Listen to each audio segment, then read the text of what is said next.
नमस्कार साथियों, आज मैं आपको जनरल साइंस के 200 बहुत ही महत्वपूर्ण प्रश्न बतलाने वाला हूं, जो कि सभी प्रश्न हर एक गवर्नमेंट एग्जाम में पूछे जाने वाले बहुत ही महत्वपूर्ण प्रश्न है। तो गाइस, आपसे एक रिक्वेस्ट, वीडियो को शुरू से लेके अंत तक देखो। अंत का प्रश्न बहुत ही इंपॉर्टेंट प्रश्न और ये सेट है सेट सल्तावन में। तो चलिए इस वीडियो को स्टार्ट करते हैं। आपका पहला क्वेश्चन क्या लिखा हुआ है? नाभिकीय ऊर्जा किस प्रक्रिया द्वारा उत्पन्न होती है? नाभिकीय ऊर्जा जो है किस प्रक्रिया द्वारा जो है उत्पन्न होती है? वह है दोस्तों नाभिकीय विखंडन के द्वारा। नाभिकीय विखंडन के द्वारा जो है नाभिकीय ऊर्जा जो है वह प्रक्रिया उत्पन्न होती है। उत्पन्न जो होती है वह नाभिकीय विखंडन के द्वारा उत्पन्न होती है। व्यक्ति को अपनी प्रतिध्वनि सुनने के लिए न्यूनतम कितनी दूरी पर होनी चाहिए? व्यक्ति मतलब जो है, कोई मान लो इंसान है, ये लड़का, कोई भी है, लड़की कोई भी है, तो कोई इंसान है, तो कोई भी व्यक्ति प्रतिध्वनि सुनने के लिए जो न्यूनतम जो दूरी होती है वह 17 मीटर 17 मीटर होती है न्यूनतम दूरी। व्यक्ति को अपनी प्रतिध्वनि सुनने के लिए न्यूनतम कितनी दूरी पर होना चाहिए? तो 17 मीटर तक होना चाहिए। रेटिना पर बनने वाला प्रतिबिंब कैसा होता है? रेटिना पर जो बनने वाला प्रतिबिंब होता है वह होता है वस्तु से छोटा एवं उल्टा। वस्तु से छोटा तथा उल्टा होता है। देखो, रेटिना पर बनने वाला जो प्रतिबिंब होता है ना रेटिना पर, तो वह होता है वस्तु से छोटा और उल्टा होता है। कैमरे में किस प्रकार के लेंस का प्रयोग किया जाता है? कैमरे में जो रहता है डीएसएलआर या कैनोन या कोई भी कैमरा रहता है, उसमें जो है किस प्रकार के लेंस का प्रयोग किया जाता है? वही दोस्तों उत्तल लेंस का। मोबाइल में भी जो कैमरा रहता है उसमें भी उत्तल लेंस का ही प्रयोग किया जाता है। अगला क्वेश्चन की बात करते हैं। 5वां नंबर क्वेश्चन क्या कह रहा है दोस्तों? स्रोत प्रकाश प्रिज्म से गुजरने पर किस रंग का विचलन सबसे कम होता है? यह लाल रंग का विचलन जो है सबसे कम होता है। स्रोत प्रकाश प्रिज्म से गुजरने पर किस रंग का विचलन सबसे कम होता है? लाल रंग का सबसे कम होता है। उत्तल लेंस को पानी में डुबाने पर उसकी क्षमता पर क्या प्रभाव पड़ता है? उत्तल लेंस को पानी में डुबाने पर उसकी क्षमता पर क्या प्रभाव पड़ता है? क्षमता जो है वह घट जाती है। क्षमता जो है वह घट जाती है। उत्तल लेंस को पानी में डुबाने पर जो उसकी क्षमता पर क्या प्रभाव पड़ता है? क्षमता जो है घट जाती है। जल के भीतर वायु का बुलबुला कैसे व्यवहार करता है? जल के भीतर जो है वायु का जो बुलबुला है वह कैसे व्यवहार करता है दोस्तों? वह अवतल लेंस की तरह व्यवहार करता है। अवतल लेंस की तरह व्यवहार करता है दोस्तों। जल के भीतर वायु की बुलबुला जो है अवतल लेंस की तरह व्यवहार करती है। दो समांतर दर्पण के बीच रखी वस्तु से कितनी प्रतिबिंब बनते हैं? दो समांतर दर्पण के बीच रखी वस्तु पर जो है कितने प्रतिबिंब बनते हैं? वो अनंत प्रतिबिंब बनते हैं दोस्तों। अनंत अनंत, इसका कोई जो तोड़ नहीं, अनंत। अगला क्वेश्चन की बात करते हैं। 9वां नंबर क्वेश्चन क्या कह रहा है? संपूर्ण प्रतिबिंब देखने हेतु दर्पण की न्यूनतम लंबाई कितनी होनी चाहिए? संपूर्ण प्रतिबिंब देखने हेतु दर्पण की न्यूनतम लंबाई जो है वह कितनी होनी चाहिए? वह व्यक्ति की आधी ऊंचाई जो है वह संपूर्ण प्रतिबिंब देखने के लिए जो न्यूनतम लंबाई होना चाहिए वह व्यक्ति की आधी ऊंचाई पर होना चाहिए। पीछे की यातायात देखने के लिए कौन सा दर्पण प्रयोग होता है? पीछे की यातायात, जो मान लो कोई बाइक है और सामने जो आईना है उससे पीछे दिखाई दे देगा, वही बोल रहा है। तो पीछे की यातायात समझ लो गाड़ी मोटर कार वगैरह वगैरह हो गया। तो पीछे की यातायात देखने के लिए कौन सा दर्पण का प्रयोग किया था? वही दोस्तों उत्तल दर्पण का प्रयोग किया था। हीरा चमकदार क्यों दिखाई देता है? हीरा जो है चमकदार क्यों दिखाई देता है? पूर्ण आंतरिक परावर्तन के कारण जो है हीरा चमकदार दिखाई देता है। हीरा चमकदार क्यों दिखाई देता है? क्योंकि पूर्ण आंतरिक परावर्तन के कारण दिखाई देता है। कार्बोरेटर का उपयोग किस लिए किया जाता है? कार्बोरेटर का जो उपयोग है किस लिए होता है? यह दोस्तों पेट्रोल व हवा का मिश्रण बनाने के लिए। कार्बोरेटर का जो उपयोग है किस लिए होता है? पेट्रोल व हवा का मिश्रण बनाने के लिए उपयोग होता है। अगला क्वेश्चन की बात करते हैं। 13वां नंबर क्वेश्चन क्या कह रहा है दोस्तों? क्या लगा? मैनोमीटर द्वारा क्या मापा जाता है? मैनोमीटर द्वारा जो मापा जाता है गैसों के दाब को मापा जाता है मैनोमीटर के द्वारा। नाभिक के रिएक्टर के खोजकर्ता कौन थे? नाभिक रिएक्टर के जो खोजकर्ता थे वह एनरिको फर्मी थे नाभिक के रिएक्टर के खोजकर्ता, एनरिको फर्मी। डायनामाइट की खोज किसने की थी? तो अल्फ्रेड नोबेल ने डायनामाइट की खोज की थी। अल्फ्रेड नोबेल ने डायनामाइट की खोज की थी। फोटोग्राफिक प्लेट काले कागज में क्यों रखी जाती है? फोटोग्राफिक प्लेट काले कागज में क्यों रखी जाती है? सिल्वर ब्रोमाइड प्रकाश के प्रति संवेदनशील होता है, इसलिए। फोटोग्राफिक प्लेट काले कागज में क्यों रखी जाती है? क्योंकि सिल्वर ब्रोमाइड का जो प्रकाश है उसके प्रति संवेदनशील होता है, इसलिए रखी जाती है। अगला क्वेश्चन की बात करते हैं। 17वां नंबर क्वेश्चन क्या कर रहा है दोस्तों? गोबर गैस में मुख्य रूप से कौन सी गैस होती है? गोबर गैस में मुख्यतः कौन सी गैस जो होती है वह है मीथेन, जिसको CH4 सूत्र कहते हैं। गोबर गैस में मुख्य रूप से कौन सी गैस होती है? मीथेन होती है, CH4 इसका सूत्र है। पॉलीथीन का औद्योगिक उत्पादन किस प्रक्रिया से होता है? पॉलीथीन का जो औद्योगिक उत्पादन है वो किस प्रक्रिया से होता है? वह होता है दोस्तों बहुलीकरण द्वारा। बहुलीकरण के द्वारा जो है पॉलीथीन का औद्योगिक उत्पादन जो है वो बहुलीकरण द्वारा होता है। प्राकृतिक रबर किसका बहुलक है? प्राकृतिक रबर जो है वह किसका बहुलक है? दोस्तों आइसोप्रीन का जो है प्राकृतिक बहुलक है। आइसोप्रीन का। यदि पीएच का मान 7 से कम हो तो पदार्थ कैसा होगा? अम्लीय होगा। यदि पीएच का मान 7 से कम हो तो पदार्थ कैसा होगा? तो अम्लीय होगा, अम्लीय होगा। अगला क्वेश्चन की बात करते हैं दोस्तों, 21वां नंबर क्वेश्चन क्या कह रहा है? यदि पीएच का मान 7 से अधिक हो तो पदार्थ कैसा होगा? क्षारीय। 7 से कम होगा तो अम्लीय, 7 से अधिक होगा तो वह हो जाएगा क्षारीय। पीएच का मान 7 से अधिक होगा तो क्षारीय। आग बुझाने के लिए किस गैस का प्रयोग किया जाता है? भाई दोस्तों कार्बन डाइऑक्साइड। आग बुझाने के लिए किस गैस का प्रयोग किया जाता है? तो कार्बन डाइऑक्साइड का प्रयोग किया जाता है, CO2 इसका सूत्र है। प्रोड्यूसर गैस का रासायनिक मिश्रण क्या? प्रोड्यूसर गैस का जो रासायनिक मिश्रण है भाई दोस्तों CO+N2। प्रोड्यूसर गैस का रासायनिक सूत्र क्या है दोस्तों? CO+N2। समुद्र जल में सर्वाधिक मात्रा में कौन सा पदार्थ पाया जाता है? तो साधारण लवण NaCl। समुद्र जल में सर्वाधिक मतलब क्या हो रहा है समझ रहे हो? बहुत ज़्यादा। समुद्र जल में सर्वाधिक मात्रा में कौन सा पदार्थ पाया जाता है? तो साधारण लवण NaCl। अगला क्वेश्चन की बात करते हैं, 25वां नंबर। और हाँ गाइस, अगर आप लोग चैनल पे न्यू हो तो फटाफट जाके लाइक सब्सक्राइब शेयर एक प्यारा सा कमेंट जरूर कर देना दोस्तों। तो चलिए गाइस 25वां नंबर क्वेश्चन पढ़ते हैं, क्या लिखा हुआ है? किसी तत्व की परमाणु संख्या किसके बराबर होती है? किसी तत्व की जो परमाणु संख्या है किसके बराबर होती है? प्रोटॉन की संख्या के बराबर होती है। प्रोटॉन की संख्या के बराबर होती है दोस्तों किसी तत्व की परमाणु संख्या। सकरा के किण्वन से कौन सी गैस निकलती है? सकरा के किण्वन से कौन सी गैस निकलती है? कार्बन डाइऑक्साइड जो है निकलती है। सकरा के किण्वन से कौन सी गैस निकलती है? कार्बन डाइऑक्साइड निकलती है। इसका जो कार्बन डाइऑक्साइड का सूत्र होता है CO2 होता है, कार्बन डाइऑक्साइड। ग्लूकोज के किण्वन का अंतिम उत्पादन क्या है? ग्लूकोज के किण्वन का जो अंतिम उत्पादन है भाई दोस्तों एथेनॉल व CO2। एथेनॉल व कार्बन डाइऑक्साइड। ग्लूकोज के किण्वन का जो अंतिम उत्पादन है भाई दोस्तों एथेनॉल व कार्बन डाइऑक्साइड CO2। प्रतिजैविक क्या है? प्रतिजैविक जो है एंटीबायोटिक क्या है? यह दोस्तों जीवाणुओं का नष्ट करने वाला पदार्थ। जीवाणुओं का नष्ट करने वाला जो पदार्थ है भाई दोस्तों एंटीबायोटिक जो है प्रतिजैविक है, जीवाणुओं को नष्ट करने वाला पदार्थ। अगला क्वेश्चन की बात करते हैं, 29वां नंबर क्वेश्चन क्या कर रहा है दोस्तों? सापेक्षता का सिद्धांत किसने दिया? सापेक्षता का जो सिद्धांत है वो अल्बर्ट आइंस्टीन ने दिया। अल्बर्ट आइंस्टीन ने सापेक्षता का सिद्धांत दिया। नाभिक रिएक्टर में न्यूट्रॉन नियंत्रण हेतु किसका प्रयोग होता है? नाभिक रिएक्टर में न्यूट्रॉन नियंत्रण हेतु किसका प्रयोग होता है? तो कैडमियम या बोरॉन का। कैडमियम या बोरॉन का जो है नाभिक रिएक्टर में न्यूट्रॉन नियंत्रण हेतु किसका प्रयोग होता है? तो कैडमियम या बोरॉन का प्रयोग होता है। ट्रांसफार्मर का मुख्य कार्य क्या है? ट्रांसफार्मर का जो मुख्य कार्य है दोस्तों AC वोल्टेज घटाना या बढ़ाना। AC वोल्टेज घटाना या बढ़ाना जो है यह ट्रांसफार्मर का मुख्य कार्य है। समुद्र जल से शुद्ध जल किस विधि से प्राप्त किया जा सकता है? समुद्र जल से शुद्ध जल किस विधि से प्राप्त किया जाता है? आसवन की विधि के द्वारा जो है, आसवन के द्वारा जो है समुद्र से जो जल है वह शुद्ध जल कैसे प्राप्त किया जा सकता है? तो आसवन के द्वारा प्राप्त किया जाता है। अगला क्वेश्चन की बात करते थे, 30वां नंबर क्वेश्चन क्या करा दोस्तों? समुद्र जल से नमक किस प्रक्रिया से प्राप्त होता है? समुद्र जल से नमक जो है किस प्रक्रिया से प्राप्त होता है? वाष्पीकरण। वाष्पीकरण से जो है समुद्र जल से नमक किस प्रक्रिया से प्राप्त होता है? वाष्पीकरण से प्राप्त होता है। जल की शुद्धि के लिए क्लोरीन क्यों मिलाई जाती है? जल को शुद्धि के लिए क्लोरीन जो है क्यों मिलाई जाती है? रोगाणुओं को नष्ट करने के लिए। रोगाणुओं को नष्ट करने के लिए जो है जल को शुद्धि के लिए क्लोरीन मिलाई जाती है। समुद्री गोताखोर सांस जो है हेतु किस गैस मिश्रण का प्रयोग करते हैं? ऑक्सीजन व हीलियम। समुद्री गोताखोर श्वसन हेतु किस गैस मिश्रण का प्रयोग करते हैं? तो ऑक्सीजन व हीलियम का प्रयोग करते हैं। किडनी के रोगियों को दिए जाने वाले डायलिसिस में कौन सी परिघटना प्रयुक्त होती है? तो विसरण। देखो बता दें कि किडनी लिखा हुआ है ना, किडनियों के रोगियों को दिए जाने वाले डायलिसिस में कौन सी परिघटना प्रयुक्त होती है? तो विसरण। अगला क्वेश्चन की बात करते हैं, 37वां नंबर क्वेश्चन क्या कर रहा है दोस्तों? दूध किसका उदाहरण है? दूध जो है किसका उदाहरण है? पायस का। इमुलेशन। दूध जो है किसका उदाहरण है भाई दोस्तों? पायस का उदाहरण है। बारूद किन पदार्थों का मिश्रण है? बारूद जो है किन पदार्थों का मिश्रण है? सल्फर, चारकोल एवं पोटासियम नाइट्रेट। बारूद जो है किन पदार्थों का मिश्रण है? तो सल्फर, चारकोल एवं पोटासियम नाइट्रेट का जो है मिश्रण है। खाद्य परिरक्षक के रूप में सर्वाधिक प्रयुक्त पदार्थ कौन सा है? तो बेंजोइक अम्ल। खाद्य परिरक्षक के रूप में सर्वाधिक प्रयुक्त पदार्थ कौन है? तो बेंजोइक अम्ल है। कपड़ों के रंग का विरंजन करने वाला अभिकर्मक कौन सा है? तो सल्फर डाइऑक्साइड। कपड़ों के रंग का विरंजन करने वाला जो अभिकर्मक है वह कौन सा? वह सल्फर डाइऑक्साइड। अगला क्वेश्चन की बात करते हैं, 41वां नंबर क्वेश्चन क्या कह रहा है? वह रासायनिक अभिक्रिया जिसमें ऊष्मा उत्पन्न होती है क्या कहलाती है? वह रासायनिक अभिक्रिया जिसमें ऊष्मा उत्पन्न होती है वह क्या कहलाती है? वह कहलाती है ऊष्माक्षेपी अभिक्रिया।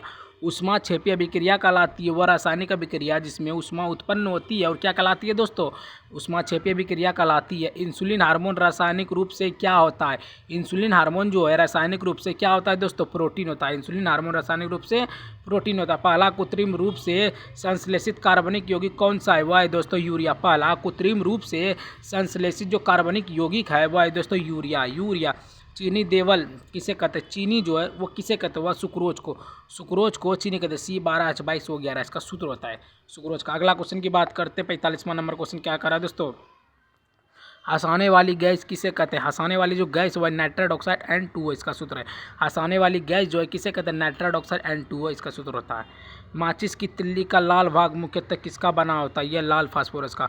माचिस की तिल्ली का लाल भाग मुख्यतः किसका बना होता है, तो लाल फास्फोरस का बना होता है। वैश्विक तापन ग्लोबल वार्मिंग का खतरा किसके बढ़ने से होता है, तो कार्बन डाइऑक्साइड मतलब CO2 के बढ़ने से जो है ग्लोबल वार्मिंग का जो खतरा है वह बढ़ने से होता है। देखो क्या है, वैश्विक तापमान, तो ग्लोबल वार्मिंग का खतरा किसके बढ़ने से होता है, तो कार्बन डाइऑक्साइड के बढ़ने से होता है। क्या लगा, मैग्नीशिया के दूध का रासायनिक नाम क्या, मैग्नीशिया के दूध का जो रासायनिक नाम है वह है दोस्तों मैग्नीशियम हाइड्रोक्साइड। Magnesium hydroxide. देखो मैग्नीशिया के दूध का जो रासायनिक नाम क्या है, तो वह है दोस्तों मैग्नीशियम हाइड्रोक्साइड। अगला क्वेश्चन की बात करते हैं, 49वां नंबर क्वेश्चन क्या करा दोस्तों, समस्थानिक किसे कहते हैं, समस्थानिक जो है किसे कहते हैं, जिनकी परमाणु संख्या समान पर द्रव्यमान संख्या भिन्न हो उसे ही समस्थानिक कहते हैं। समस्थानिक किसे कहते हैं, जिसके परमाणु संख्या समान लेकिन द्रव्यमान संख्या भिन्न हो उसे ही समस्थानिक कहते हैं। समस्थानिक समभारिक किसे कहते हैं, समभारिक, ये समस्थानिक था। परमाणु संख्या, देखो परमाणु संख्या समान रहेगा लेकिन द्रव्यमान संख्या भिन्न होगा उसे समस्थानिक कहेंगे। और जो समभारिक है, समभारिक किसे कहते हैं, जिनका परमाणु संख्या द्रव्यमान समान पर परमाणु संख्या भिन्न हो उसे ही कहते हैं समभारिक। देखो समभारिक किसे कहते हैं, समभारिक उनको कहते हैं जिनका परमाणु द्रव्यमान समान पर परमाणु संख्या भिन्न, समझ रहे हो ना, परमाणु द्रव्यमान समान पर परमाणु संख्या जो है वह भिन्न हो उसे हम समभारिक कहते हैं। उद्वपातन किसे कहते हैं, उद्वपातन जो है किसे कहते हैं, ठोस का द्रव बने बिना सीधे गैस में बदलना उसे उद्वपातन कहते हैं। उद्वपातन किसे कहते हैं, ठोस का द्रव बनने बिना सीधे गैस में बदलना उसे ही उद्वपातन कहते हैं। उद्वपातन विधि से तैयार पदार्थ कौन से हैं, उद्वपातन विधि से तैयार पदार्थ जो है कौन कौन से हैं, तो वह है कपूर और नेफ्थलीन, अमोनियम और क्या लगा, क्लोराइड। देखो उद्वपातन विधि से तैयार पदार्थ कौन कौन से हैं, तो कपूर और नेफ्थलीन, अमोनियम और क्लोराइड। अगला क्वेश्चन की बात करते हैं, 53वां नंबर क्वेश्चन क्या कह रहा है, कच्चे तेल से पेट्रोल डीजल अलग करने की विधि क्या है, तो यह प्रभाजी आसवन। कच्चे तेल से पेट्रोल डीजल अलग करने की विधि क्या है, तो प्रभाजी आसवन है। जल में घुलने वाले पदार्थ कौन से हैं, तो वह नमक, चीनी, फिटकरी। जल में घुलने वाले पदार्थ कौन कौन से हैं, तो नमक, चीनी और फिटकरी। अल्कोहल में घुलने वाले पदार्थ कौन कौन से हैं, तो यह कपूर, आयोडीन और वानिश। देखो अल्कोहल में बोल रहा है, अल्कोहल हो गया एक तरह शराब, तो शराब में घुलने वाले जो पदार्थ हैं वो कौन कौन है, कपूर, आयोडीन और वानिश। अल्कोहल में घुलने वाले पदार्थ कौन है, तो कपूर, आयोडीन और वानिश है। तीन ठो। कार्बन टेट्राक्लोराइड में क्या घुलता है, कार्बन टेट्राक्लोराइड में क्या घुलता है, तो तेल, वसा और मोम जो है कार्बन टेट्राक्लोराइड में घुलता है। अगला क्वेश्चन की बात करते हैं, 57वां नंबर क्वेश्चन क्या करा है दोस्तों, रबर किस में घुलनशील होता है, यह दोस्तों नेफ्था। रबर जो है किस में घुलनशील होता है, वह होता है नेफ्था। गंधक व लाल फास्फोरस किस में घुलनशील होता है, तो कार्बन डाइसल्फाइड में जो है गंधक व लाल फास्फोरस किस में घुलनशील होता है, तो कार्बन डाइसल्फाइड में होता है। हेबर विधि में अमोनिया बनाने हेतु उत्प्रेरक कौन सा होता है, तो लोहे का चूर्ण। हेबर विधि में अमोनिया बनाने हेतु उत्प्रेरक कौन सा होता है, तो लोहे का चूर्ण होता है। संपर्क विधि में सल्फ्यूरिक अम्ल बनाने का उत्प्रेरक क्या है, तो प्लेटिनम या वेनेडियम पोटाक्साइड। क्या लगा, देखो संपर्क विधि से सल्फ्यूरिक अम्ल बनाने का उत्प्रेरक जो है वह क्या है, वह है दोस्तों प्लेटिनम या वेनेडियम या पोटाक्साइड। देखो प्लेटिनम या वेनेडियम पोटाक्साइड जो है संपर्क विधि बनाने में सल्फ्यूरिक अम्ल बनाने का उत्प्रेरक है। अगला क्वेश्चन की बात करते हैं, 61वां नंबर क्वेश्चन क्या करा है दोस्तों, सीसा कक्ष विधि में उत्प्रेरक कौन सा, सीसा कक्ष विधि में जो उत्प्रेरक है वह दोस्तों नाइट्रोजन के ऑक्साइड। देखो सीसा कक्ष बनाने में उत्प्रेरक कौन सा है, तो नाइट्रोजन के ऑक्साइड है। ग्लूकोज से एथाइल अल्कोहल बनाने में कौन सा उत्प्रेरक प्रयोग होता है? तो जाइमेज एंजाइम। देखो, ग्लूकोज से एथाइल अल्कोहल बनाने में कौन सा उत्प्रेरक जो है प्रयोग होता है? जाइमेज एंजाइम होता है प्रयोग। डिक्कन विधि में क्लोरीन गैस बनाने का उत्प्रेरक क्या है? तो यह क्यूप्रिक क्लोराइड। देखो, डिक्कन विधि में क्लोरीन गैस बनाने का उत्प्रेरक क्या है? तो वह क्यूप्रिक और क्लोराइड। द्रव अवस्था में पाए जाने वाला अधातु कौन सा है? तो ब्रोमीन।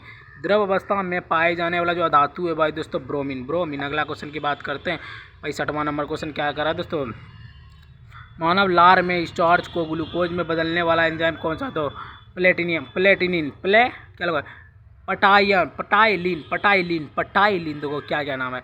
मानव लार में स्टार्च को ग्लूकोज में बदलने वाला एंजाइम कौन सा है? तो स्टॉयलिन।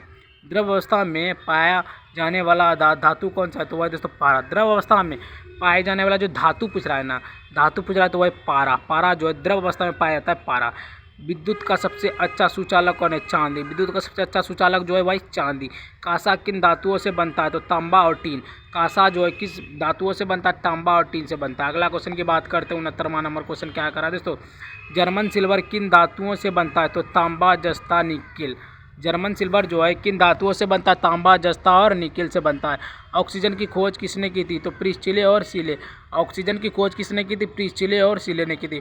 प्रोटॉन के खोजकर्ता कौन है? तो गोल्डस्टीन। प्रोटॉन के खोजकर्ता कौन है? गोल्डस्टीन है प्रोटॉन के खोजकर्ता।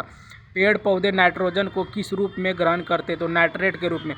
पेड़ पौधे नाइट्रोजन को किस रूप में ग्रहण करते? तो नाइट्रेट के रूप में ग्रहण करते हैं। अगला क्वेश्चन की बात करते हैं। 77वां नंबर क्वेश्चन क्या करा है दोस्तों? अमोनिया की खोज किसने की थी? अमोनिया की जो खोज है किसने की थी?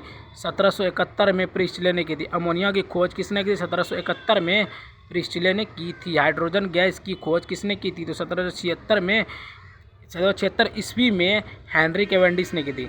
1776 ईस्वी में हेनरी कैवेंडिश जो है वो हाइड्रोजन गैस की खोज की थी। और अमोनिया की खोज की थी 1771 में प्रिस्टिले ने। और हाइड्रोजन की 1776 में हेनरी कैवेंडिश ने। समझ गए ना? खाने वाले सोडे का रासायनिक नाम क्या है? खाने वाला जो सोडा का रासायनिक नाम है दोस्तों वही सोडियम बाइकार्बोनेट NaSCO3 ये सूत्र है सोडियम बाइकार्बोनेट का। ये इसका जो खाने वाले सोडा का जो रासायनिक नाम है ये सोडियम बाइकार्बोनेट NaSCO3। यूरिया में नाइट्रोजन का प्रतिशत कितना होता है? 46%। यूरिया में नाइट्रोजन का प्रतिशत होता है 46%। अगला क्वेश्चन की बात करते हैं। 77वां नंबर क्वेश्चन क्या करा है दोस्तों? नोबेल का तेल किसे कहते हैं? नोबेल का जो तेल है किसे कहते हैं? टाइनाइट्रोग्लिसरीन को नोबेल का तेल कहते हैं। नोबेल का तेल किसे कहते हैं? टाइनाइट्रोग्लिसरीन को कहते हैं। प्रमुख एंटीबायोटिक औषधियों कौन सी हैं?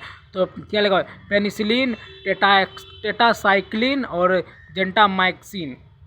देखो, प्रमुख एंटीबायोटिक औषधि जो है वो कौन कौन से? प्रमुख एंटीबायोटिक औषधि जो है वो कौन कौन है? तो ये है पेनिसिलिन और टेटासाइक्लिन और जेंटामाइसिन ये 3 ठो है। प्रमुख एंटीसेप्टिक क्या लगा? प्रमुख एंटीसेप्टिक औषधि कौन कौन सी हैं? प्रमुख एंटीसेप्टिक औषधियाँ जो है कौन कौन सी हैं? तो फिनॉल, आयोडीन और क्लोरोफिन। फिनॉल, आयोडीन, हेक्साक्लोरोफिन ये है प्रमुख एंटीसेप्टिक औषधियाँ। समझ गए ना? क्या लगा? एंटीपायरेटिक औषधियों का उपयोग किस लिए किया जाता है? यह होता है एंटीपायरेटिक औषधियाँ जो है वो उपयोग किस लिए होता है? यह बुखार व दर्द कम करने के लिए जो है एंटीपायरेटिक औषधियाँ होता है। एंटीपायरेटिक याद कर लो दोस्तों। एंटीपायरेटिक जो है एंटीपायरेटिक समझ रहे हो ना? एंटीपायरेटिक ये जो है ये औषधि जो है यह बुखार जो हम लोग को बुखार आता है वह दर्द जो मतलब माथा जो मेरा दर्द करता है उसको कम करने के लिए बुखार और माथा के सिर को दर्द को लिए एंटीपायरेटिक जो है यह दवाइयाँ बहुत ही लाभदायक है। अगला क्वेश्चन की बात करते हैं। 81वां नंबर क्वेश्चन क्या करा दोस्तों? सीमेंट क्या है? सीमेंट जो है वह क्या है? वह कैल्शियम सिलिकेट व कैल्शियम एल्यूमिनेट का मिश्रण। कैल्शियम सिलिकेट व कैल्शियम एल्यूमिनेट का मिश्रण है सीमेंट। पायरेक्स कांच किसका मिश्रण है? तो सोडियम सिलिकेट व बोरियम सिलिकेट का। देखो, पायरेक्स कांच जो है किसका मिश्रण है? वही सोडियम सिलिकेट व बोरियम सिलिकेट का है पायरेक्स कांच। फिलंड कांच किसका मिश्रण है? तो पोटासियम कार्बोनेट, लेड ऑक्साइड व सिलिका। फिलंड कांच जो है किसका मिश्रण है? पोटासियम कार्बोनेट, लेड ऑक्साइड व सिलिका का जो है यह मिश्रण है।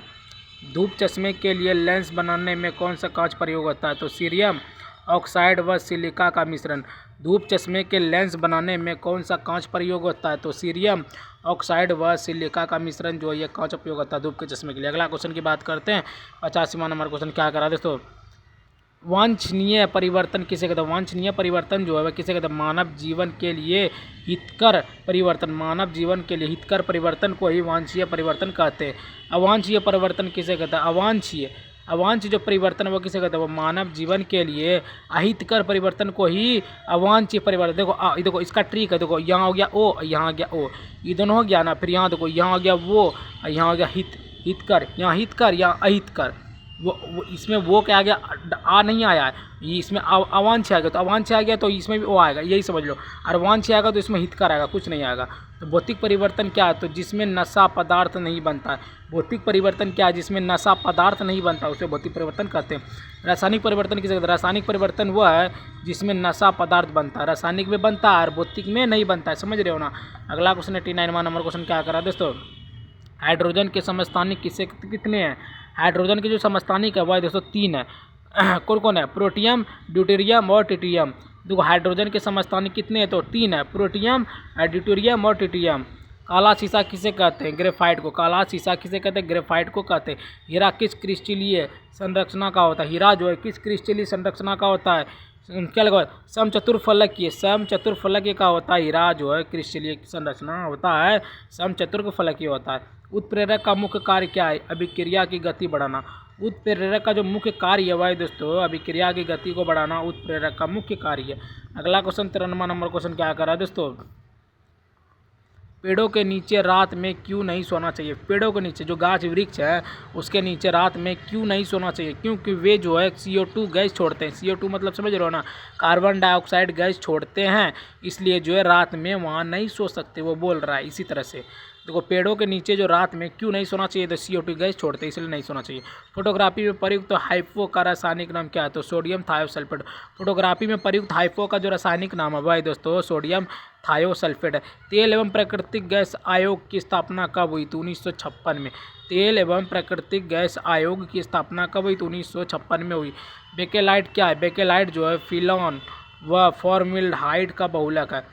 देखो बेकेलाइट क्या है? बेकेलाइट जो है दोस्तों फिनॉल व फॉर्मल्डिहाइड का बहुलक है। अगला क्वेश्चन की बात करते हैं 57वां नंबर क्वेश्चन क्या करा दोस्तों? सर्वाधिक नमनीय धातु कौन सी है? तो सोना। सर्वाधिक नमनीय धातु कौन है दोस्तों? सोना। क्या लगा? पेट्रोल में टेट्राइथिल लेड क्यों मिलाया जाता है? एंटी नॉकिंग क्षमता बढ़ाने के लिए पेट्रोल में टेट्राइथिल मिलाया जाता है। एस्प्रिन का रासायनिक नाम क्या है? तो एसिटाइल सैलिसिलिक अम्ल। क्या लगा है? एस्प्रिन का जो रासायनिक नाम होता है वह होता है एसिटाइल सैलिसिलिक अम्ल होता है। मानव रक्त का pH मान कितना होता है? 7.4 होता है मानव रक्त का pH मान। अगला क्वेश्चन की बात करते हैं 101वां नंबर क्वेश्चन क्या कर रहे हैं? तो रोल्ड गोल्ड किन धातुओं का मिश्रण है? तो तांबा एवं एल्युमिनियम का जो है मिश्रण है रोल्ड गोल्ड। सोल्डर किन धातुओं से मिलकर बनता है? तो टीन और सीसा से मिलकर बनता है सोल्डर। सोल्डर किन धातुओं से मिलकर बनता है? टीन और सीसा। फ्यूज तार किन धातुओं से बने होते हैं? तो वह है दोस्तों टीन और सीसा से फ्यूज तार बने होते हैं। RDX का पूरा नाम क्या? RDX का जो पूरा नाम है वह है दोस्तों research development explosive. Research development explosive जो है RDX का पूरा नाम है। अगला क्वेश्चन की बात करते हैं 105वां नंबर क्वेश्चन क्या करा है? नॉन स्टिक बर्तनों पर किसका लेप किया जाता है? तो टेफ्लॉन का। नॉन स्टिक बर्तनों पर किसका उपयोग किया जाता है? टेफ्लॉन का। नायलॉन बनाने में प्रयुक्त कच्चा पदार्थ कौन सा है? तो एडिपिक अम्ल। नायलॉन बनाने में प्रयुक्त कच्चा पदार्थ कौन है? एडिपिक अम्ल है। मानव निर्मित कृत्रिम रेशा कौन सा था? रेयन। मानव निर्मित कृत्रिम रेशा कौन सा है? तो रेयन है। फलों के रस को सुरक्षित रखने के लिए क्या प्रयोग किया जाता है? तो बेंजोइक अम्ल। फलों के रस को सुरक्षित रखने के लिए क्या प्रयोग किया था? बेंजोइक अम्ल प्रयोग किया था। अगला क्वेश्चन की बात करते हैं 109वां नंबर क्वेश्चन क्या करा दोस्तों? स्याही के धब्बे हटाने के लिए किसका प्रयोग होता है? तो ऑक्जेलिक अम्ल का। स्याही के धब्बे को हटाने के लिए किसका उपयोग किया जाता है? तो ऑक्जेलिक अम्ल का प्रयोग किया जाता है। मधुमक्खी के काटने से होने वाले दर्द किस अम्ल के कारण होता है? तो फॉर्मिक अम्ल के कारण होता है। मधुमक्खी के काटने से होने वाला दर्द किस अम्ल से होता है? तो फॉर्मिक अम्ल से होता है। शराब का निर्माण किस प्रक्रिया द्वारा होता है? तो किण्वन। शराब का निर्माण किस प्रक्रिया द्वारा होता है? किण्वन से होता है। मिथाइल अल्कोहल किस नाम से जाना जाता है? तो वुड अल्कोहल। मिथाइल अल्कोहल किस नाम से जाना जाता है? तो वुड अल्कोहल के नाम से जाना जाता है। अगला क्वेश्चन की बात करते हैं 113वां नंबर क्वेश्चन क्या करा दोस्तों? किण्वन की क्रिया से कौन सी गैस निकलती है? Carbon dioxide. किण्वन की क्रिया से कौन सी गैस निकलती है? कार्बन डाइऑक्साइड निकलती है। ओजोन परत को क्षति पहुंचाने वाली गैस कौन सी है? तो क्लोरोफ्लोरोकार्बन CFC। ओजोन परत को क्षति पहुंचाने वाली गैस कौन सी है? क्लोरोफ्लोरोकार्बन, CFC इसका सूत्र होता है। कच्चे फलों को कृत्रिम रूप से पकाने में कौन सी गैस प्रयोग होती है? तो एसिटिलीन। कच्चे फलों को कृत्रिम रूप से पकाने के लिए कौन सी गैस प्रयोग होती है? एसिटिलीन प्रयोग होती है। कांच पर लिखने के लिए किस अम्ल का प्रयोग होता है? तो हाइड्रोफ्लोरिक अम्ल। कांच पर लिखने के लिए कौन से अम्ल का प्रयोग होता है? तो हाइड्रोफ्लोरिक अम्ल का प्रयोग होता है। अगला क्वेश्चन की बात करते हैं 113 नंबर क्वेश्चन क्या करा दोस्तों?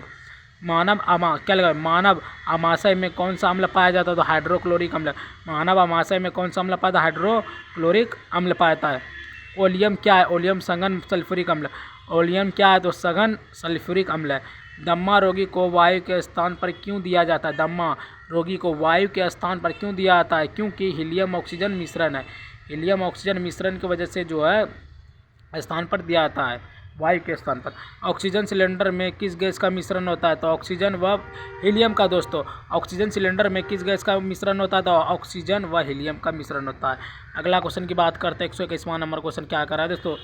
पृथ्वी की पपड़ी में सर्वाधिक पाए जाने वाला तत्व कौन है? ऑक्सीजन। पृथ्वी के पपड़ी में सर्वाधिक पाए जाने वाला जो तत्व है वह दोस्तों ऑक्सीजन। फास्फोरस को कहाँ रखा जाता है? तो जल में। फास्फोरस को कहाँ रखा जाता है? जल में। मोटर कारों में धुएं में कैंसर उत्पन्न करने वाली गैस कौन सी है? तो कार्बन मोनोऑक्साइड।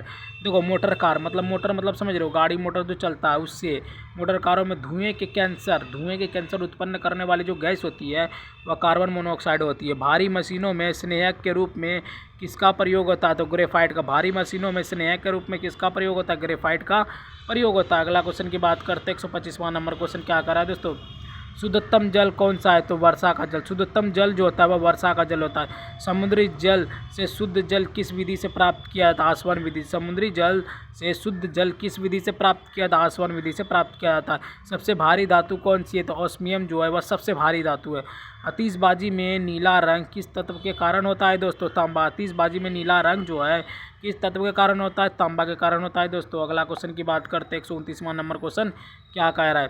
सफ़ेद सोना किसे कहा जाता है दोस्तों? प्लेटिनम को सफ़ेद सोना कहा जाता है। प्लेटिनम को सफ़ेद सोना कहा जाता है। फॉल्स गोल्ड बेवकूफ़ो बताओ यार, एगो हम ये बेवकूफ़ों का सोना किसे कहते हैं? मतलब समझ रहे, बेवकूफ़ों का जो सोना है वह दोस्तों आयरन पायराइड को। फॉल्स गोल्ड मतलब फॉल्स समझ रहे हो, फॉल्स मतलब हो गया बेवकूफ़ का जो सोना है उसे कहते हैं आयरन पायराइड कहते हैं। बताओ, इसको हम थोड़ा सा नहीं पढ़ पा रहे। बैक्टीरिया की खोज किसने की थी? तो ल्यूवेनहॉक। बैक्टीरिया की खोज किसने की थी? ल्यूवेनहॉक ने की थी। जेनेटिक्स कोड की खोज किसने की थी? तो हरगोविंद खुराना। जेनेटिक्स जो कोड है उसका जो खोज हरगोविंद खुराना ने किया था। अगला क्वेश्चन की बात करते 133वां नंबर क्वेश्चन क्या करा दोस्तों? चेचक के टीके की खोज किसने की? तो एडवर्ड जेनर ने 1796 में चेचक के टीके की खोज की थी। हाइड्रोफोबिया रेबीज की चिकित्सा की खोज किसने की थी? तो लुई पाश्चर 1882 में जो है हाइड्रोफोबिया रेबीज की चिकित्सा की खोज जो है लुई पाश्चर ने की थी। लेकिन कब की थी रेबीज का खोज? वो 1882 में की थी। मलेरिया की चिकित्सा की खोज किसने की थी? Doctor Rowland Ross. मलेरिया की चिकित्सा की खोज किसने की थी? डॉक्टर रोलैंड रॉस ने की थी। जीवों के द्विनाम पद्धति का प्रतिपादन किसने किया था? कोलोरस लिनियस जो है जीवों के द्विनाम पद्धति का जो है प्रतिपादन किया था कोलोरस लिनियस। अगला क्वेश्चन की बात करते हैं 137वां नंबर क्वेश्चन क्या करा दोस्तों? ओरिजिन ऑफ लाइफ पुस्तक किसने लिखा था? अलेक्जेंडर ओपेरिन ने जो है ओरिजिन ऑफ लाइफ पुस्तक जो लिखा था अलेक्जेंडर ओपेरिन ने लिखा था। मैडम मैरी क्यूरी को नोबेल पुरस्कार किन वर्षों में मिला था? 1903 एवं 1911 वर्षों के बीच में शायद मिला था। मैडम मैरी क्यूरी का जो नोबेल पुरस्कार है वह किन वर्षों में मिला था? 1903 से 1911 के बीचों में मिला था। द ओरिजिन ऑफ स्पीसीज पुस्तक किसने लिखा था? वह था चार्ल्स रॉबर्ट डार्विन ने। द ओरिजिन ऑफ स्पीसीज जो पुस्तक किसने लिखा था? चार्ल्स रॉबर्ट डार्विन ने लिखा था। त्रिविम 3D फोटोग्राफी का आविष्कार किसने किया था? डेनिस गोवर। त्रिविम 3D फोटोग्राफी का आविष्कार किसने किया था? तो डेनिस गोवर ने किया था। गेवर। अगला क्वेश्चन की बात करते हैं 41वां नंबर क्वेश्चन क्या कर रहा है? आनुवंशिकी के नियमों का प्रतिपादन किसने किया? तो ग्रेगर जॉन मेंडल ने जो है आनुवंशिकता के नियमों का प्रतिपादन किया। Gregor John Mendel. समजातता होमोलॉजी एवं समरूपता एनोलॉजी सिद्धांत किसने दिया? तो रिचर्ड ओवन जो है वह समजातता एवं समरूपता का जो सिद्धांत है वह रिचर्ड ओवन ने दिया था। कैस्कोग्राफ की खोज किसने की? तो जगदीश चंद्र बोस ने जो है कैस्कोग्राफ की खोज की थी। डॉक्टर सीवी रमन को नोबेल पुरस्कार कब मिला और किस लिए मिला? तो 1930 में मिला था, रमन प्रभाव की खोज के लिए। रमन प्रभाव की खोज के लिए जो है सीवी रमन को ही नोबेल पुरस्कार मिला था 1930 में, रमन प्रभाव की खोज के लिए। अगला क्वेश्चन 145वां नंबर क्वेश्चन क्या करा है दोस्तों? डॉक्टर सुब्रमण्यम चंद्रशेखर को नोबेल पुरस्कार कब और किस क्षेत्र में मिला था? 1983 में खगोल भौतिकी के क्षेत्र में मिला था, खगोलीय भौतिकी के क्षेत्र में मिला था।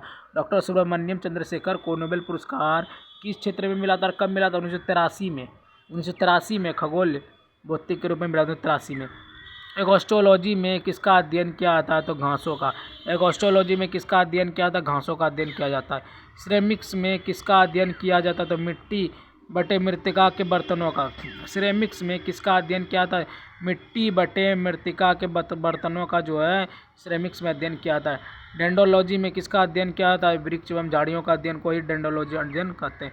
वृक्ष एवं झाड़ियों के अध्ययन को ही डेंडोलॉजी के अध्ययन को कहते हैं। अगला क्वेश्चन की बात करते हैं 149वां नंबर क्वेश्चन क्या करा दोस्तों? हॉर्टिकल्चर में किसका अध्ययन किया जाता है? तो फल फूल एवं सब्जियों का। हॉर्टिकल्चर में किसका अध्ययन किया जाता है? फल फूल एवं सब्जियों का अध्ययन किया जाता है। हिस्टोलॉजी में किसका अध्ययन किया जाता है? तो उत्तकों का। हिस्टोलॉजी में किसका अध्ययन किया? उत्तकों का अध्ययन किया जाता है। माइकोलॉजी में किसका अध्ययन किया जाता है? माइकोलॉजी में कवकों का। माइकोलॉजी में कवकों का अध्ययन किया जाता है। न्यूमरोलॉजी में किसका अध्ययन किया जाता है? तो अंकों का। न्यूमरोलॉजी में किसका अध्ययन किया जाता है? तो अंकों का अध्ययन किया जाता है। अगला क्वेश्चन की बात करते हैं 153वां नंबर क्वेश्चन क्या करा दोस्तों? न्यूमिस्मैटिक में किसका अध्ययन किया जाता है? तो प्राचीन सिक्कों का। न्यूमिस्मैटिक में किसका अध्ययन किया जाता है? प्राचीन सिक्कों का अध्ययन किया जाता है। फाइकोलॉजी में किसका अध्ययन किया जाता है? तो शैवालों का अध्ययन फाइकोलॉजी से किया जाता है। सेरिकल्चर में किसका अध्ययन किया जाता है? तो सेरिकल्चर में रेशम के कीड़ों का पालन व रेशम उत्पादन को ही सेरिकल्चर में अध्ययन किया जाता है। पोमोलॉजी में किसका अध्ययन किया जाता है? पोमोलॉजी में फलों का। पोमोलॉजी में फलों का अध्ययन किया जाता है। अगला क्वेश्चन 157वां नंबर क्वेश्चन क्या करा है दोस्तों? ऑर्निथोलॉजी में किसका अध्ययन किया जाता है? तो यह पक्षियों का। ऑर्निथोलॉजी में पक्षियों का अध्ययन किया जाता है। ओडोंटोलॉजी में किसका अध्ययन किया जाता है? तो दांतों का। ओडोंटोलॉजी में किसका अध्ययन किया जाता है? तो दांतों का किया जाता है। नमक का अम्ल किसे कहते हैं? तो हाइड्रोक्लोरिक अम्ल HCl। नमक का अम्ल किसे कहते हैं? हाइड्रोक्लोरिक अम्ल HCl जिसको कहते हैं। बुझा हुआ चूना का रासायनिक नाम क्या है? तो कैल्शियम हाइड्रोक्साइड CaOH2 जो है ये बुझा हुआ रासायनिक नाम भी है और सूत्र भी है। बुझा हुआ रासायनिक का नाम क्या? नाम है कैल्शियम हाइड्रोक्साइड, का सूत्र है CaOH2। अगला क्वेश्चन की बात करते हैं दोस्तों 161वां नंबर दोस्तों क्या कह रहा है? लाफिंग गैस का रासायनिक नाम क्या है? तो N2O nitride oxide. Laughing gas का जो रासायनिक नाम है वह है नाइट्राइड ऑक्साइड और N2O। डिप्टीरिया किस अंग को प्रभावित करता है? गला व श्वासनली को जो है डिप्टीरिया रोग प्रभावित करता है, गला व श्वासनली को। ग्लूकोमा एवं ट्रेकोमा किस अंग को प्रभावित करता है? आँख। ग्लूकोमा एवं ट्रेकोमा किस अंग को प्रभावित करता है? आँख को प्रभावित करता है। एनीमिया रोग किसकी कमी से होता है? तो लो आयरन की कमी से जो है एनीमिया रोग होता है। आयरन की कमी से एनीमिया रोग होता है, लो और आयरन की कमी से। अगला क्वेश्चन की बात करते हैं 165वां नंबर क्वेश्चन क्या करा है दोस्तों? क्या लगा हुआ है? सर्वाधिक दाता मतलब यूनिवर्सल डोनर कौन सा? मतलब सबको दे सकता है, मतलब सर्वाधिक दाता समझ रहे हो ना, सबको दे सकता है। यूनिवर्सल डोनर मतलब सबको दे सकता है, तो हो गया 0। मतलब O हो गया। O जो होता है बोलता है A होता है, B होता है, A+ भी होता है, B+ भी होता है। ये जो होता है ना ये सब हो गया अलग कैटेगरी का। लेकिन ये O जो है ना ये क्या करता है? ये जो है सबको दे सकता है लेकिन सबसे ले नहीं सकता, जिसका हो रहेगा उसी से लेगा। तो सर्वाधिक दाता हो गया, समझ गया ना। और क्या जीवाणु जनित रोग मुख्यतः कौन कौन से हैं? तो ये निमोनिया, टिटनेस और टाइफाइड, हैजा, क्षय रोग, डिप्थीरिया। देखो जीवाणु जनित रोग मुख्यतः कौन कौन से हैं? तो हो गया निमोनिया, टिटनेस, टाइफाइड, हैजा, क्षय रोग, डिप्थीरिया, ये सब है जीवाणु जनित रोग। विटामिन B1 का रासायनिक नाम क्या है? तो थायमिन। विटामिन B1 का जो रासायनिक नाम है वह है दोस्तों थायमिन। विटामिन B2 का रासायनिक नाम क्या है? तो B2 का तो होगा राइबोफ्लेविन। देखो विटामिन B1 बोल रहा है, B1 मतलब थायमिन, मतलब 1 देखो थाली जो बचता है 1 मतलब एक हो, मतलब एक बजा के, तो ऐसे भी समझ लो एक होता है। विटामिन B2 का जो रासायनिक नाम होता है वो होता है राइबोफ्लेविन। अगला क्वेश्चन की बात करते हैं 169वां नंबर क्वेश्चन क्या करा दोस्तों? विटामिन B6 का रासायनिक नाम क्या है? B6 का जो रासायनिक नाम है भाई दोस्तों पायरिडॉक्सिन। विटामिन B6 का जो रासायनिक नाम है भाई दोस्तों पायरिडॉक्सिन। विटामिन B12 का रासायनिक नाम क्या है? तो साइनोकोबालामीन। देखो विटामिन B12 का जो रासायनिक नाम है साइनोकोबालामीन। कोबालामीन। विटामिन सी का रासायनिक नाम क्या है? तो एस्कॉर्बिक अम्ल। विटामिन सी का रासायनिक नाम क्या है? एस्कॉर्बिक अम्ल। विटामिन ए का रासायनिक नाम क्या है? तो रेटिनॉल। विटामिन ए का रेटिनॉल। अगला क्वेश्चन की बात करते हैं 172वां नंबर क्वेश्चन क्या करा दोस्तों? विटामिन डी का रासायनिक नाम क्या? तो कैल्सीफेरॉल। विटामिन डी का रासायनिक नाम कैल्सीफेरॉल। विटामिन ई का रासायनिक नाम क्या? तो टेकोफेरॉल। विटामिन ई का रासायनिक नाम टेकोफेरॉल। विटामिन के का रासायनिक नाम क्या? के का फिलोक्विनोन। फिलोक्विनोन विटामिन के का रासायनिक नाम है। ऑस्टियोलॉजी में किसका अध्ययन किया जाता है? तो हड्डियों का। ऑस्टियोलॉजी में हड्डियों का अध्ययन किया जाता है। अगला क्वेश्चन की बात करते हैं 177वां नंबर क्वेश्चन क्या करा? जंतु विज्ञान का जनक किसे कहते हैं? तो अरस्तु को जंतु विज्ञान का जनक कहते हैं।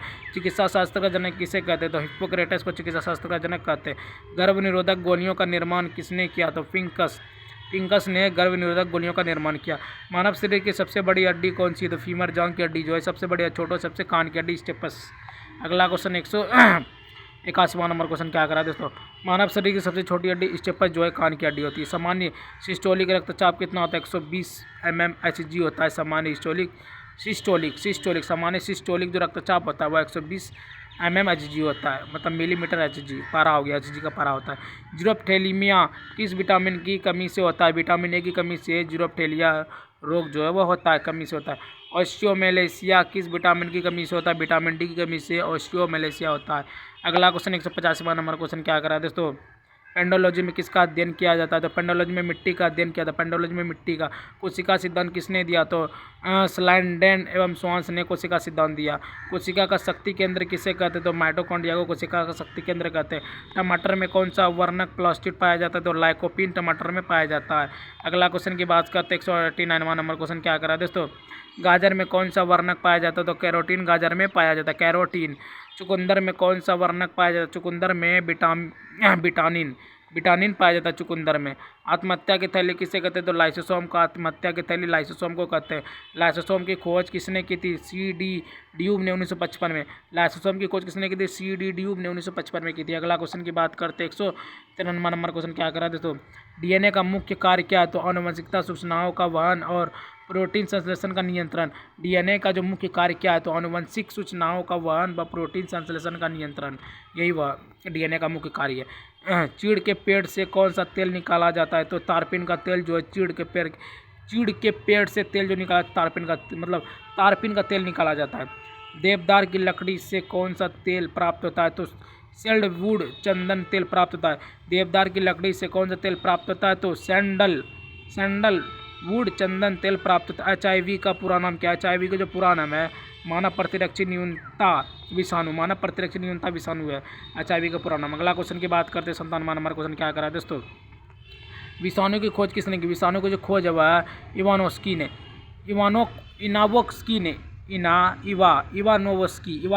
ने विषाणु की खोज की थी। जड़ के रूपांतरण से बनने वाले पौधे कौन से? तो गाजर, सलजम, चुकंदर। जड़ के रूपांतरण से बनने वाले पौधे कौन है? गाजर, सलजम और चुकंदर है। तने के रूपांतरण से बनने वाला पौधा कौन सा है? तो आलू, अदरक, हल्दी। तने के रूपांतरण से बनने वाला पौधा कौन? आलू, अदरक, हल्दी है। क्या लगा? काला जार रोग किससे होता है? काला जार जो रोग है वह किससे होता है? वह लिस्मेनिया डिनोवानी परजीवी से होता है काला जार रोग। काला जार रोग किससे होता है? लिस्मेनिया डिनोवानी और परजीवी से होता है।